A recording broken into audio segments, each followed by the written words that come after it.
The Week 3 preview episode of the Bears Talk Underground is brought to you by MyBookie. You know, ever since I started the podcast, people have been asking me for years what teams to bet on, and I've never pretended to be an expert as far as knowing that kind of thing. But you know what? If you're going to do it, MyBookie, those are the guys to go with. Remember, who you're betting on is just as important as who you're betting with, and that's why I will always tell you to go to MyBookie. Trust me, guys, they are your best bet this season. They've been in business for years. They have great reviews online, and their mobile site is easy to use. That is why I'm urging you to make your way to MyBookie. You win, they pay. They have in-game live betting, over-unders on fantasy points scored, and the most rewarding player perks in the business. Imagine what you could have done on Monday night if you had the Bears defense. That would have been something, huh? MyBookie is slammed with new bettors, and they want to give everyone the best service possible. If you're willing to make a deposit after 7 p.m. Eastern time, they'll give you an additional $25 free play on deposits over $100. Join now, and MyBookie will match your deposit dollar for dollar. Use promo code BEARS25 to activate the offer.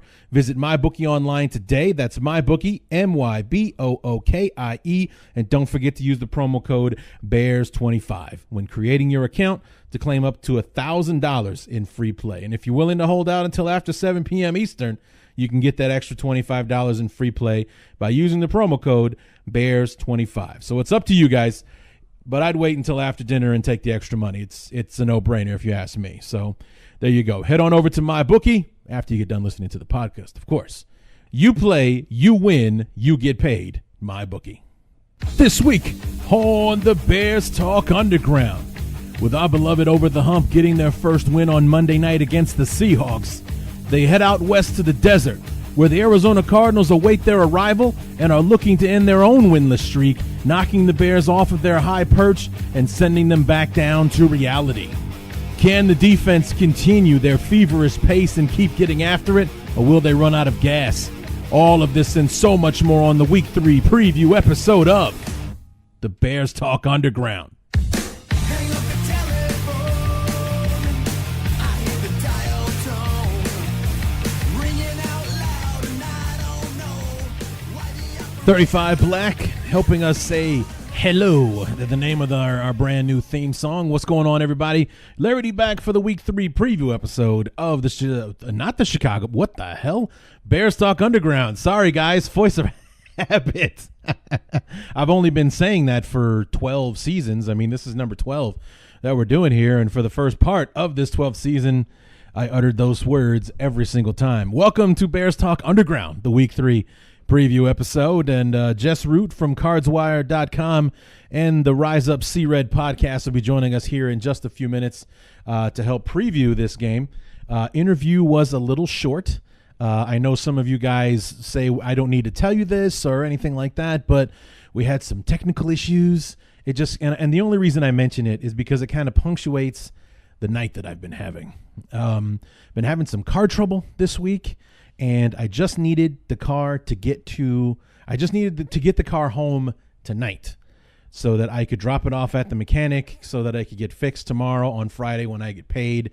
And of course, I was halfway home from work tonight, and the car had just had it. It just died on the side of the road.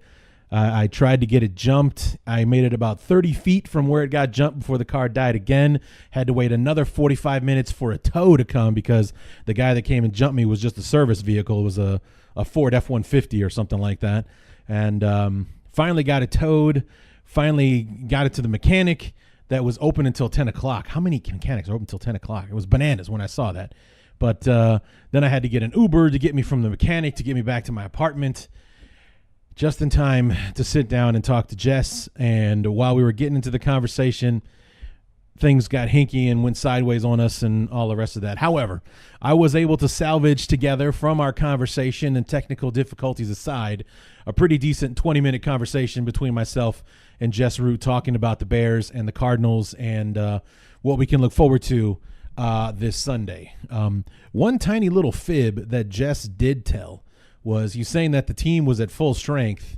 I don't know if the Cardinals are just being meticulous about it, but I just got done looking at the injury report listed on Bears.com, and there's only one Bear, so we'll just go ahead and get the injury report out of the way while we're talking about it. There is one Bear on the injury report for the Bears, DeAndre Houston Carson, who has been limited in practice. So he's gone from, just watching practice, not, participating or anything like that with that broken forearm of his. He's limited, so he could be back soon on Wednesday and Thursday. And the Cardinals have, 1, 2, 3, 4, 5, 6, 7, 8, 9, 10, 11, 12 names on their injury list. So I don't know if these guys are if the Cardinals are just overly honest or being meticulous about who's injured and who's not. But 12 guys is not full strength. You'll hear Jess and I talk about. He's like, the one thing that's been going right for the Cardinals is that they're healthy. There's a lot of full participation on this list, but there's also 12 names on the injury report, so that's interesting. But while we're talking about it, Sam Bradford, non-injury related, was limited on Wednesday. Full participation today, so whatever it was that was bugging him on Wednesday, he was good to go today. Corey Cunningham out with was full participation with a thumb injury, so this is probably one of those ones he doesn't need to be on the injured list. Larry Fitzgerald did not practice yesterday, was limited today with a hamstring injury. Rudy Ford limited with an ankle injury. Dennis Gardeck, ankle injury, has not practiced yet this week. Marcus Golden, a knee injury, full participation. Jermaine Grisham, the tight end, I know what position he plays. Jermaine Grisham is a tight end, full participation, Achilles injury. Mike Upati, the offensive guard, limited with a chest injury, probably something like a muscle strain, something like that in the pectoral region. Christian Kirk, the wide receiver, I wouldn't have minded seeing the Bears draft in the second round, but instead we got our boy Anthony Miller. Did not practice today with a back injury. He was not on the injured list on Wednesday, did not practice today, so he must have tweaked his back in practice yesterday. Robert Mdici, or Kim Dichi, defensive tackle, limited with a foot injury. Olsen Pierre, not practicing with a toe injury. And Andre Smith, linebacker, I think, limited with an elbow injury. So 12 names on a healthy football team. So maybe they're, like I said, maybe the Cardinals are just being meticulous about it. But 12 guys on an injury report does not a healthy team make. So nonetheless, we'll let Jess slide on that one. He's a Cardinals fan, and it's not easy being a Cardinal fan these days. So anyway, in the other news and notes, we talked about it last week, and apparently he's done a follow-up. Jason Lockenfora. I don't know if Mitch Trubisky slept with his sister in college or went out and dumped his niece or something like. He has got it out for Trubisky, because he followed up last week saying that the Bears are secretly hate Trubisky, and that's why he didn't play a lot in the preseason. And they didn't put him out there because they didn't want to embarrass themselves or to show people that he wasn't ready yet, and all the rest of that stuff. Just grand conspiracy theory type stuff from Lockenfora last week. This week he's followed it up by saying that Chase Daniel is a better quarterback than Mitch Trubisky. Well, here's the most surprising part, Jason. You're probably right. And what I mean by that is the reason that we even went out and got Chase Daniel, and in paying the guy $7+ million this year, which is close to what Trubisky's getting, if not more than what Trubisky is earning in 2018. We brought Chase Daniel in because he already knows Nagy's system. Therefore, he could help Mitch Trubisky learn it. So in his time on the field, of course, he looks more comfortable because he already knows it. Trubisky is learning it. And granted, it hasn't been the prettiest thing in the world the first 2 weeks of the season, but Trubisky has his talents. I haven't wavered on the fact that I have that quote unquote feeling that I have about Trubisky being for real, and Trubisky being the guy for the Bears and being the one that will be able to lead us where it is this team wants to go. I still have no doubts in that. We listed all the reasons in the week 2 review on Tuesday night about how it's a brand new offense with a bunch of new guys playing with each other for the first time, still learning how to play with each other, learning a brand new system together, being called by a guy doing it for the first time as a head coach and such. So there's a learning curve there. And granted, we as Bear fans are about as impatient as it comes, because here we are, year number 6 outside of the Lovie Smith era. But you still have to keep that in mind if you're trying to look at it from an even perspective here. There's a learning curve right there. We're still experiencing, we're still in the midst of it. So, of course, Trubisky's not going to look 100% right out of the gate. Chase Daniel will look better in the system because he already knows it. And that's one of the reasons why we paid him the money to come to Chicago, was to help our golden boy learn it. So possibly, I think it's possible that if you put Chase Daniel out there right now, he would perform better than Trubisky. The problem being Trubisky is a better athlete than Daniel, therefore more capable of doing things with this offense than Chase Daniel will once Trubisky knows the offense. He's learning it. He can perform it. He's a smart guy. The learning curve isn't as steep for him. However, he hasn't spent years in the system the same way that Chase Daniel has. Therefore, he's going to look better running the offense out of the gate. So it's I don't know what the hell La Canfora's problem is, but he has got a thing for Trubisky. He has even come out and flat out said, I am a staunch Trubisky skeptic. So I don't know what it is. Maybe he bet big against North Carolina and Trubisky smoked him. And, his wife left him. So I don't know what the hell that guy's problem is. He has got a hard on for Mitch Trubisky. He will not let him breathe. He hasn't gone a week in the last couple of weeks without saying something about Trubisky or mentioning how he's not the quarterback, or that the franchise doesn't believe in him. The organization doesn't believe in him. We went out and got Mac and paid him big bucks because we know we're not going to have to pay Trubisky top dollar a few years from now and all the rest of that crap. So I don't know what La Canfora's problem is with Trubisky, but he's had no problem in the last few weeks expressing his disdain or dislike or disgust or whatever with our young quarterback. And he's still my guy, so I'm still behind him. And La Canfora can go take a long walk on a short pier when it comes to his opinion on my beloved Chicago Bears. And then finally, in our news and notes section, we probably should have seen Khalil Mack on this list last week, and instead it was Harrison Smith from the Vikings. Well, we got it corrected this week. You knew somebody was going to have to make the list after the performance we had on Monday night. Somebody was going to have to be Defensive Player of the Week in the NFC, and it was Danny Trevathan. 6 tackles, 2 sacks, and a forced fumble out of our inside linebacker, just wreaking havoc back there, right along with everybody else. I mean, there were candidates, Khalil Mack doing his thing, obviously Prince Amukamara with his big play that sealed the game on Monday night. There were multiple candidates on the defensive side that were up for this award. Trevathan probably being the most worthy considering his stats on Monday night, so he is a deserving NFC Defensive Player of the Week. So congratulations to, as Jason Witten called him several times throughout the broadcast on Monday night, Danny Trevathan.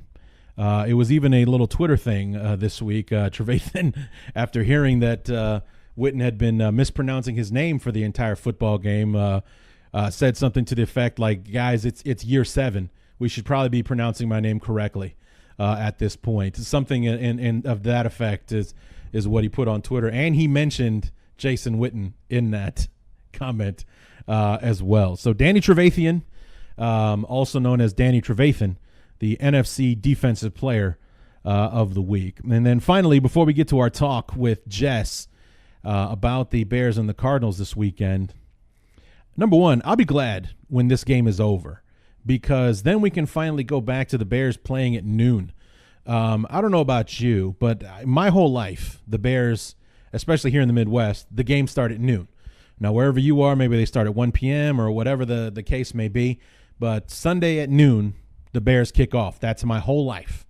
And so far in the first 3 weeks of the season, 7:30 on Sunday, 7:30 on Monday, 3:30 on Sunday. So it'll be nice next week when we play the Bucs. we kick off at noon and pretty much do so for the rest of the season. Aside from our Thanksgiving game against the Lions and any games that might get flexed later on down the trough here, the Bears play at noon pretty much from here on out after this game against the Cardinals on Sunday. So I am looking forward to that. And I know that a lot of my listeners over in the UK will be much happier when the Bears start playing at noon, because that means the game starts at, 7 p.m. out there in the UK, 7 p.m. as opposed to 10 o'clock at night for this game. And for those Warriors, then for the first 2 weeks, watching a 2 or 3 a.m. kickoff if you're trying to watch the game live on what would be Monday or Tuesday morning out there in the UK the last couple of weeks. So I know that you guys are thrilled that the game starts at 10 this week, or 9, or whatever the time difference is between here and the Midwest, and you'll be even happier the week after when they play the Bucks that they're playing at 7 p.m. as opposed to 10 p.m. on Sunday, or 2 or 3 in the morning on Sunday night or Monday or Tuesday, or Monday night and Tuesday night. So I know you guys, preaching to the choir is what I am with you. You guys are definitely, I'm not feeling your pain, but you can sense my frustration, and I know that you understand where I'm coming from on that. You're in a much worse ship than me if you're trying to watch the game live. I don't know what time that game would start. So 7 o'clock here? It's a 6-7 hour time difference. So it had to be a 2 a.m., 3 a.m. start, 6 a.m. No, what the hell am I saying? 7:30 out here would be 6 hours would be 1:30. So 7 hours would be 2:30, something like that for you guys if you're watching it live. And I know my guy Bears Bonanza, who hits me up on Twitter from time to time, is in the Middle East. India, something like that. I don't even want to know how long that is. Like, you're probably watching the game 4 or 5 o'clock the next morning. It's already Monday afternoon by the time the game is over. It's probably crazy out there for you. So anyway, we finally get back to noon next week against the Bucks and pretty much stay there for the rest of the season, and I'll be thrilled with that, because I like having my Sunday afternoons to myself after the games, and maybe go catch a movie or what have you. But anyway, I'm rambling now. So last thing I want to talk about before we get to Jess is saw an interesting article on Bears.com today. 3 matchups to look out for on Sunday, and 2 of them in particular I want to talk about. One being Allen Robinson versus Patrick Peterson. Now, it's our best receiver against their best corner. And what makes it an interesting matchup, in my opinion, is that Allen Robinson has been Trubisky's favorite target up to this point. We thought that after watching the videos of training camp and in their short amount of time in the preseason, that it would be Trey Burton that would be Trubisky's favorite target. That hasn't happened yet, or at least like I said, we haven't seen it yet. I still think that could be a thing once we get a little bit more ingrained into the offense and have a little bit more of a comfort level with it. But so far, it's very much been kind of like a Jake Cutler, Brandon Marshall thing, where Trubisky is always looking for Robinson and throwing the ball his way. Robinson made, I think, 9 catches on Monday night, but he was targeted 13 or 14 times on Monday night. So the ball was constantly coming his way. And that's why I think it's an intriguing matchup, because Peterson is one of the best corners in football, and Trubisky did not have a great night throwing the ball on Monday against the Seahawks, and Peterson is adept at making interceptions and making a move on the ball. So if he's been doing his homework this week and he sees, a hitch in Mitch's giddy-up to where he'll be able to jump a route like Prince Amukamara did on that pick 6 against Wilson, that was something that he saw on film and was able to take advantage of it during the game and make the Seahawks pay. If Peterson has been able to find anything like that on film this week, it could get interesting out there, especially like when you hear me talk to Jess here in a few minutes. The best offense for the Cardinals this week could be, a scoring defense, because their offense has been horrendous. 5 first downs last week against the Rams. Now, granted, the Rams are old world on paper. They're the best team in football and so on and so forth. But 5 first downs, that's comical. That's desperately bad is what that is. 5 first downs in a 60-minute game. That is horrendous. So, anything that can help the Cardinals get on the board, Patrick Peterson might be just the guy to do it. So that's what makes the matchup between Robinson and Peterson most interesting, in my opinion, because Mitch was not throwing the ball very well on Monday night, and hopefully that's something that he's seen on film and is correcting it as we speak. And I'm hoping that he just doesn't try to force one in there to Robinson that Peterson will take back to the house. So, because we don't want to give a football team like this, that's probably as low as it can go at this point. Only 6 points in game 1, shut out last week. And, both their opponents ran away laughing at them in the last couple of weeks. You don't want to give a team like that hope. You don't want to give them a spark, give them a reason to keep fighting as the game goes along. So hopefully that won't become an issue, but it was intriguing to me when I saw that, and that's why.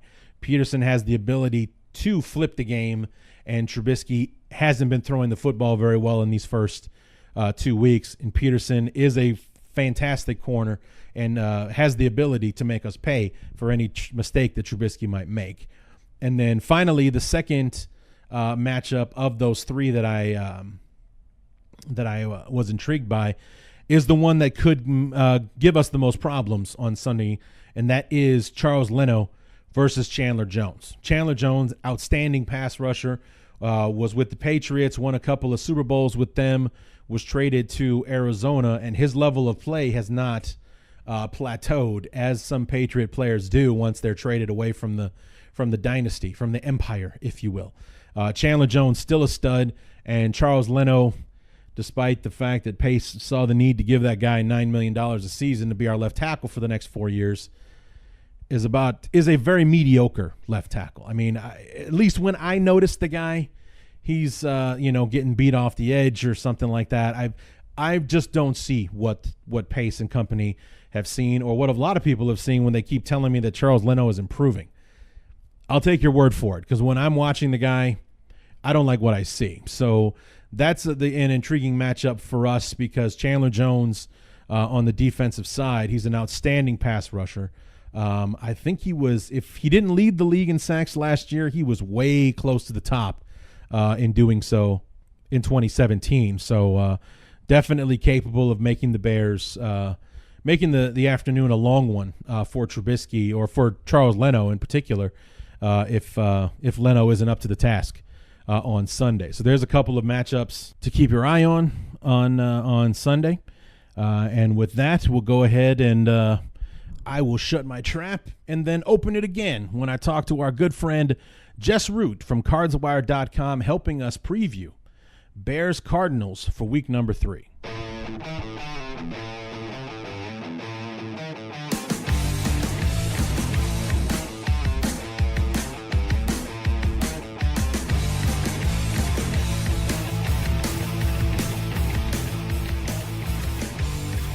Week 3 of the 2018 schedule has our beloved Chicago Bears traveling out west to the desert to take on the Arizona Cardinals. The Cardinals, unfortunately, sitting at 0-2 right now, and the Bears coming off a nice win over the Seahawks on Monday Night Football, looking to keep the arrow pointing north. And here to help us navigate these muddy waters to find out what can we expect coming up on Sunday afternoon, Jess Root from Cards Wire, our good friend. Jess, how we doing?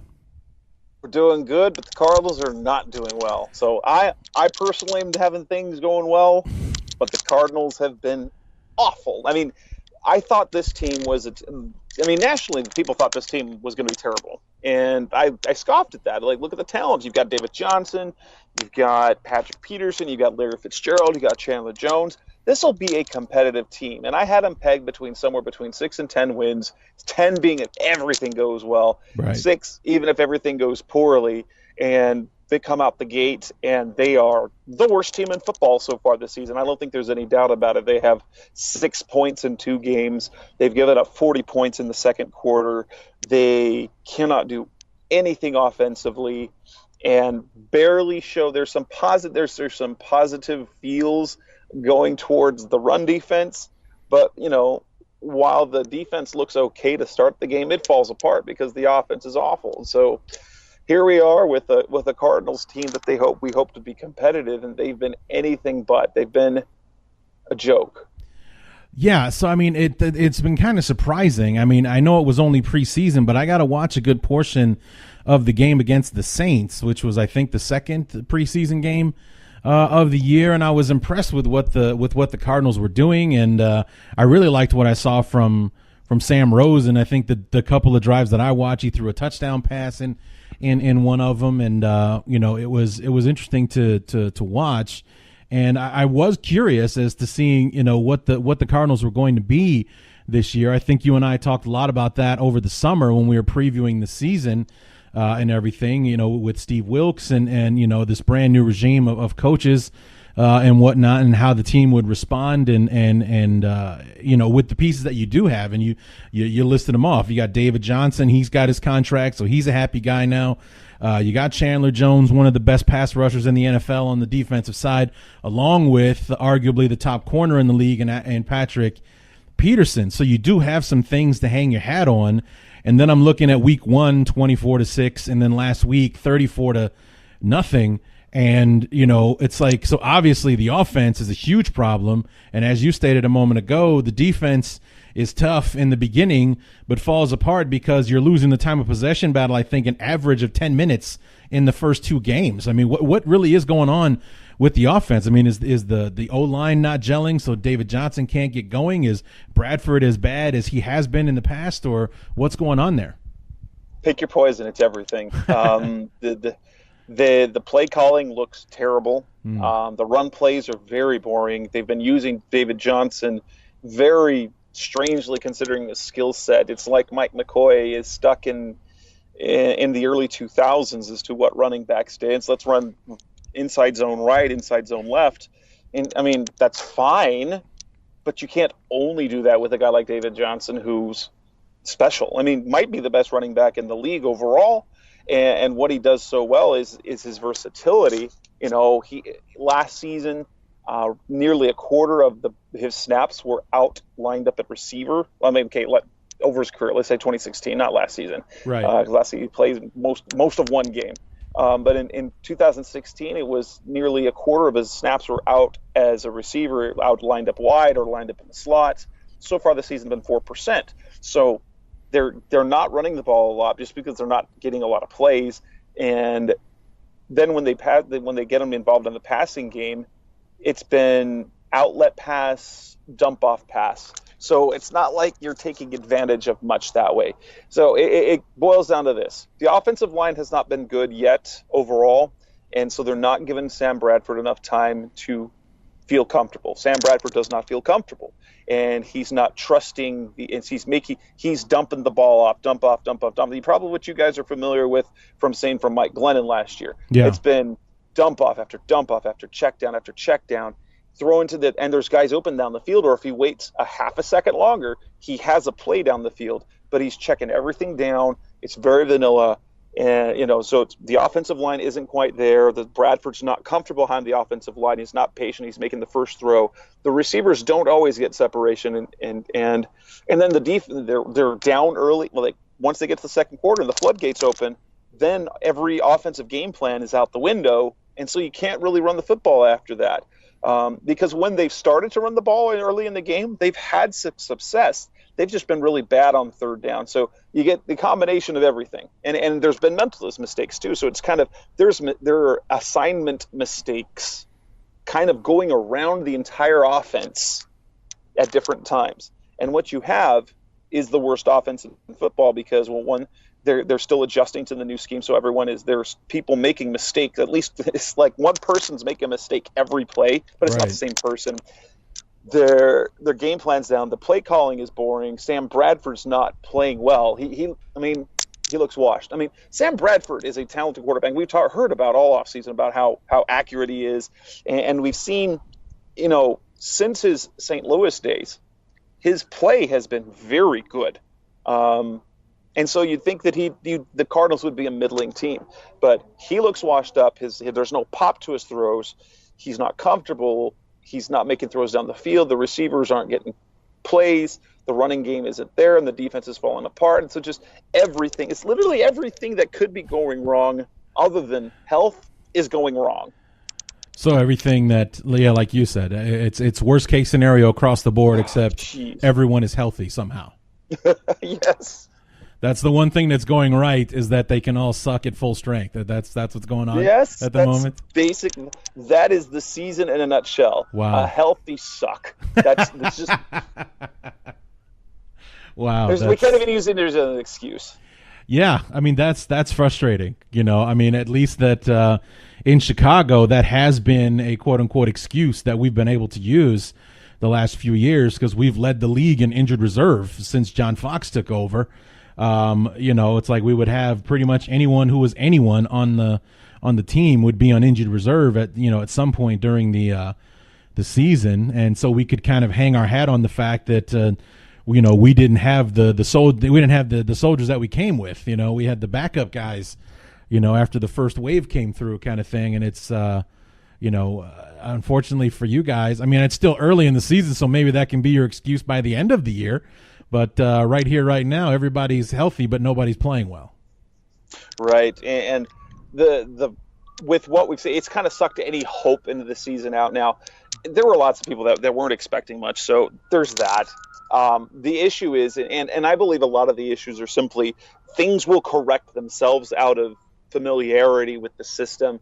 But the problem, and I still think that this team is talented enough to be a competitive team who, if they started from day one and started in week one to play to their capacity, would be potentially a playoff team.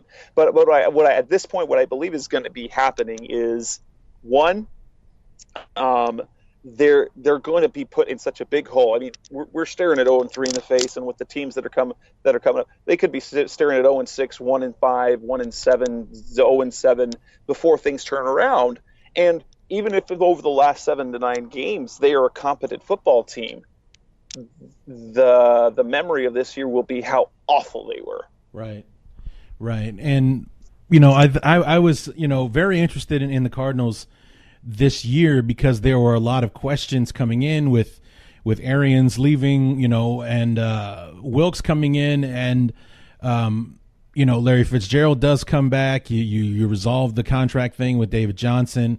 You got Chandler Jones in play, and it's, aside from the Rams, the rest of the division is kind of wide open, because would the Seahawks come back to be who they were? Would they be able to return to form? Would the 49ers be the team everybody thinks that they have the potential to be? And then what about the Cardinals? Can Bradford perform the same magic in Arizona that he was working on in Minnesota? He has Larry Fitzgerald. There are some pieces with David Johnson in the offense. I mean, it was definitely an intriguing prospect of what the Cardinals would be up to and what they would be capable of. And what we're seeing only in the first 2 games has been kind of ugly thus far. Yep, that's it in a nutshell. Garbage, trash, garbage. Now, a couple of positives. Okay. The run defense from week 1 to week 2 was much better. So if we're looking for small positives, things to build upon, they were gashed by Adrian Peterson and Chris Thompson in week 1.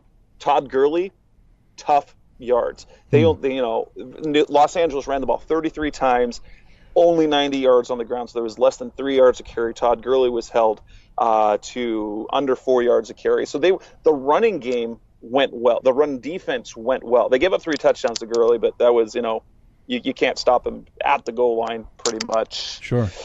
So we saw improvement from the run defense from week 1 to week 2, which leads there's the potential for improvement, where if their next step is to shore up some of the pass defense, then you could have a formidable defense with a hapless offense that still can improve. So if that part improves, and then the offense improves, or something offensively improves, so if one thing gets better this week against the Bears, no longer will they look hapless. They still might lose, but they will not. They'll look semi-competitive if another element of their team improves from week 2 to week 3.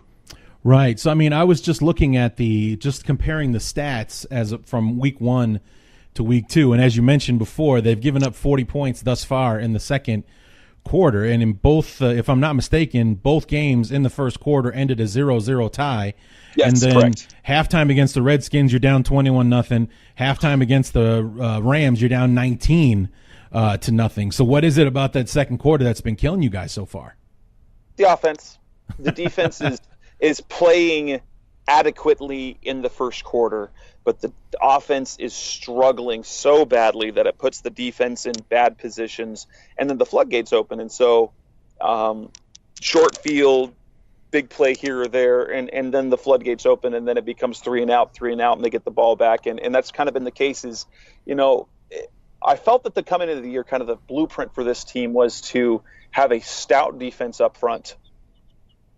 And in week one, we saw how the wheels came off. They're supposed to be. If you start off defending the run very well, and that allow you to keep points off the board, and then establish your running game, would allow you then the game plan to kind of, methodical, make some plays, keep it close late, for stuff to happen. But when we saw that the run defense didn't work in week one, things fell apart, and the offense couldn't function outside of the original blueprint. And week two was kind of the same thing. Is once they get more than a score behind, it feels insurmountable. And if they could keep it within one score and see at least some pause, like a couple of first downs, before having at least playing a little bit of field position, it wouldn't feel so insurmountable. But the second there's a score, and then there's a second score, and you're like, oh, it's done. I mean, it feels completely done. Yeah, I mean, it's got to be kind of demoralizing to have literally the tale of two cities on your, in the first half. You're competitive, you're grinding. It's anybody's game at the end of one, but at the end of two, I mean, it's the seesaw that won't go back down again. It's like the Rams are all the way on the ground, and you're tilted all the way up, and you can't get down, and it's just and it's just going to be ugly trying to get off of that thing. And I mean, because I was looking at like I said, just looking at the stats, and 5 first downs from the. That's awful. That's terrible. I mean, that's like Madden bad. That's what you do, when you're playing against the rookie level or something like that. I mean, it's almost comical to see you only got 5 first downs in an entire football game. Let's not talk about that. It's really embarrassing. So I mean, we did talk about some of the positives, the stout defense and everything. What do you need to do on offense to kind of turn things around? It starts with running. I mean, it starts with having a little bit of success in something. Okay, we need a couple first downs, run the ball a little bit, get a first down here and there. Sam Bradford making a throw down the field. Don't dump everything off within 3 yards. Push the ball a little bit. Let's make a half second. There's some stuff. There's stuff you can do. Real quick, Jess, I know you don't have much time. What are you hoping that you see from the Cardinals on Sunday? Is it just improvement? Do you think that they can win? I know it's the NFL and any given Sunday and all that kind of stuff, but how do you like your chances against the Bears this Sunday? Optimism is all but gone in terms of winning. I mean, especially with the defense that's coming into town. So right. My hope is competence with a little luck. That's okay. Yes, a win could happen. Sure. I'm not expecting it to happen, but if I want competition, I want competence so that it's close enough to where, say something stupid happens one way or the other, it could turn the table. Say 2006 when we have the lead and Edgerrin James inexplicably cocks up the ball, and things fall apart. If that can happen the other way around, hey, if that could happen, anything can happen. But no, competence offensively and improved defense is kind of what I'm hoping for. Sure. And where's the fan base? I mean, you're a barometer. You write for Cards Wire, so I'm sure you interact, and you have a podcast as well, so there's that as well. Where's the start Sam Rosen wave? Where are we at on that? I mean, is it a tidal wave about to wash over, or is it just rumbling and it's on its way to shore? Oh, it's already here, and I don't know how the Cardinals, if there's another performance like we saw the last 2 weeks, I have no idea if they would be able to in any way quell that. Right. Yeah, that's pretty much how we dealt with Glennon a year ago. I mean, I was adamant that I wanted nothing to do with Trubisky playing with the football team that we had a year ago. You know, and it's very much like the Cardinals are now. We're very competent on defense. We had some pieces there that were impressive that could keep us in the football game, but we were breaking down towards the end because the offense was giving nothing back because we had no receivers. We were playing against 8-9 man boxes against Jordan Howard last year because they were daring us to throw the football and we weren't able to do it. I was adamant that I didn't want Trubisky out there, but after 4 weeks of Mike Glennon just looking worse every single week, I was like, you know what? The hell with it. I can't fight it anymore. Put the kid out there. And just see what happens because I can't handle this for 12 more weeks. Well, and I wrote a piece this week about, you know, as bad as Mike Glennon was, and honestly, Glennon ended up becoming the laughing stock of the league. He did. Last year's Brock Osweiler. Sure. Yeah. Bradford's far worse than Glennon was statistically. And he's making more money than Glennon did a year ago. Yep. So there's that. Well, man, I hope that it is competitive for your sake. For my sake, I would like to have a week where I'm not biting my nails waiting for this thing to get away from us because as dominant as our defense was a week ago through 3 quarters, it was still a 10-3 ball game. So, you know, I would much rather have a Cardinals versus Rams repeat than a, you know, Bears versus Seahawks repeat where the Cardinals still have a chance. There's a ray of light. All they need is one score, and it's a 0-0 game again. It's anybody's game, you know. So I hope for the sake of your sanity, it's a competitive game. For the sake of mine, I hope that it's an embarrassment out there in the desert and we fly home happy. Yeah, well, Phil, thanks for having me. The basic competition is what I can hope for. So tell us where we can find you online. You guys doing anything on the Bears this week on the podcast? On the podcast, we recorded our episode. It's the Rise Up See Red podcast. We recorded our episode Tuesday night. It dropped on Wednesday. We talk about, well, mainly it's talking about all that's going on with the Cardinals, but the last segment we do talk about what there is to look ahead with the Bears. I'm actually right now writing my story for the Cardinals fans at cardswire.com. Okay, here are the 4 stories about the Bears that Cardinals fans need to know. So you can check out not only the Cardinals coverage, you can see what kind of things that we're dishing out to the Cardinals fans about your Bears. Awesome. Well, Jess, technical issues aside, it was nice talking to you again, and I hope that the game is fun for both of us. Maybe there's a happy medium between competitive and blowout that we can both deal with. How does that sound? I prefer competitive, but okay, I'll take that. Jess Root, cardswire.com, and Rise Up See Red podcast. Thanks so much for joining us, man. We'll talk to you again real soon. All right, thanks.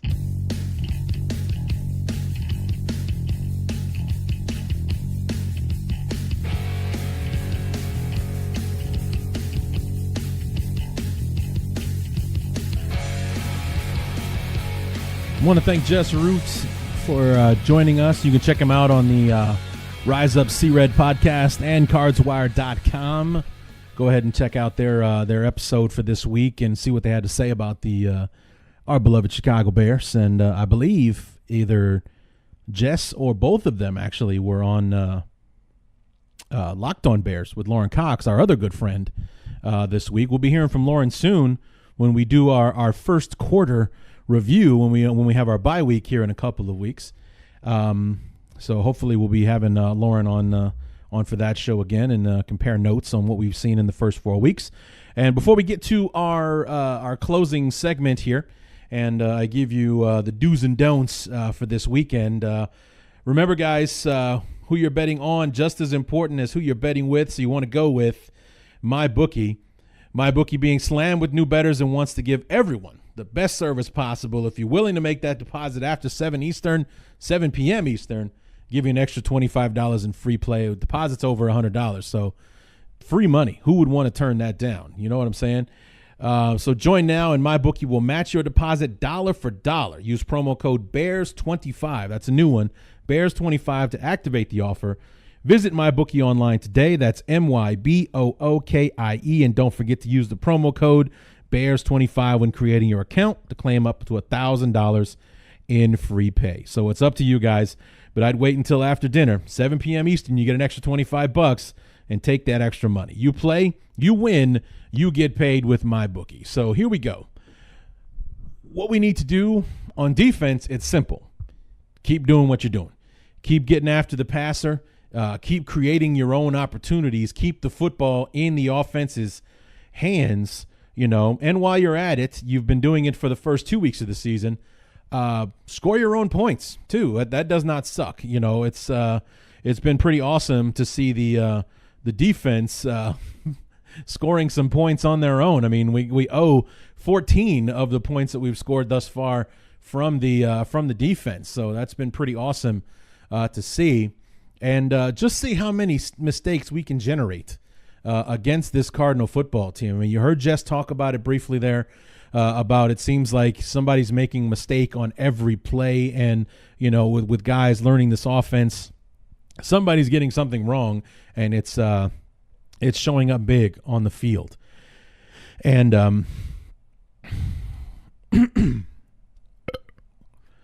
also mentioning how inept Bradford has been up to this point, and could this be the game where Cardinal fans and the Cardinal coaching staff alike have seen enough of Sam Bradford and throw Josh Rosen out there and see what the future may look like? Will he provide the spark that this offense so desperately needs? And how deep into the game do we have to wait for that? Because we went through this a year ago with Glennon and Trubisky. You guys heard me. I mean, I was definitely in the minority. I did not want Trubisky out there. I did not want him getting feasted on by defenses when we had nothing. He had no one to throw the football to. We got Jordan Howard running into 8-9-man boxes on every single play, and we just got nothing outside of that. No wide receiver targets, nobody consistent that we could rely on. And, we definitely have the tools this year, but I didn't want Trubisky out there. And, let Glennon suffer the problems. Let Glennon get through this. He's a veteran. He's played on bad football teams. He knows how to handle it. I don't want this to be I don't want Trubisky to learn this and be his normal. I want him to get the best chance. And then after 4 weeks, and especially after that Green Bay game on Thursday night last week, it was like, screw it, put him out there. Just put him out. It can't get any worse than what it's been out there with this guy. And what made it worse with Glennon is that he was the veteran. He was the guy that had been around this before, and you'd think the guy didn't know what end the football to throw it with, kind of thing. I mean, it was getting bad out there, and it was just something you couldn't deny anymore. How close are the Cardinals to that moment? Will it be halfway through this football game? I keep wanting to call him Sam Rosen, like the announcer. Will Josh Rosen be the starting quarterback in the second half, or will the Bears just pummel Bradford into the ground and we induce Josh Rosen into the lineup, much like I was just reading the tweets here a moment ago. Baker Mayfield forced into duty tonight for the Browns when Tyrod Taylor went out with a concussion. I wonder what impact that's had on the football game tonight. I mean, you got the top two quarterbacks in the draft going head to head with each other, Darnold with the Jets and Mayfield with the Browns right now. I wonder how that is turning out. So I better hurry up and wrap this bad boy up so I can catch the end of the game, huh? Anyway, defense, keep doing what you're doing. Offense, stop doing what you're doing. For the love of God, stop it. Give the football to Jordan Howard and Tariq Cohen. Let's get the running game going, because we saw how that affected the offense, that last touchdown drive, the best looking drive we had all night long. Because even that opening drive that resulted in a touchdown against Seattle, we got a lot of help in penalties and things like that. It didn't look as sharp as the opening drive did against the Packers in week 1. But that last drive that was capped off by the Anthony Miller touchdown in the fourth quarter, that was the best looking drive that the offense had all night long, and it was a good mixture of run and pass. Jordan Howard get a chunk here, a chunk there, and then the touchdown was a play-action pass. You know, we had the defense thinking everything was going right. Trubisky rolls to the left, wide open Anthony Miller in the corner of the end zone there. Boom, touchdown. We're on the board. We've got a 14-point lead against an offense that can't even tie its shoes right now, and we're in great shape for the rest of the football game. And we want to have more drives that look like that. We need to balance it out a little bit more. And, instead of run-pass options, just call a pass play, call a run. How about we just do that for a while and see how that works so that we're not taking the ball out of Jordan Howard's hands to try to make a pass that we shouldn't be passing anyway. So it's like, I know the RPOs is more about taking what the defense has given you. If you got 8 guys in the box, then you definitely want to throw the ball because there's going to be, a better option, a better probability that you're going to complete the pass and a lower probability of getting anything successful against the run, and vice versa. If there's 4 or 5 guys in there and you got guys dropping back into coverage, you want to run the ball and take advantage of those numbers. I get what the RPOs are all about, but Jordan Howard got 1,100 yards running into brick walls of humanity last year.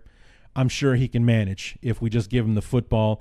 Like I mentioned earlier this week, Howard is a volume runner. The more you give him the football, the more dangerous he's become as the game goes along, the more likely he is to pop one off for about 15 or 20 yards. Take one of those inside runs and boom, he comes out the other side and nobody lays a finger on him until he's on the third level. Like, he'll run through the first one, straight past the second one, and it's up to the safety to bring him down and save the touchdown. So you want to keep giving Jordan Howard the football to give us the best chance to do that, and then feed off the play action. Look at that drive that we had in the fourth quarter for the touchdown, because that's the best example of, I think, what this offense can do. To me, that was the best mixture of what we did all night against the Seahawks, where we used all of our weapons, including Jordan Howard, and we got the best result possible, which is a touchdown. So I would like to see the offense focus a bit more on the run this week, despite what Jess says about how well the Cardinals defend the run. We've got Jordan Howard, and we can run the football, and I think we should try to do that a bit more. And I'm not talking about jet sweeps with Taylor Gabriel and none of that nonsense. Down said hike, turn around, hand the ball off to our ball carrier, and boom, let him do the dirty work. So that's what he's here for. So that's what I would like to see from our offense and our defense. And then let special teams just keep doing what you're doing. I haven't seen anything to complain about yet. Cody Parkey, knock on wood, hasn't missed a field up to this point. And Pat O'Donnell, haven't seen anything to complain about there. So I think we're good as far as special teams. So special teams, defense, keep doing what you're doing. Offense, do the opposite of what you're doing. Stop throwing the damn ball so much.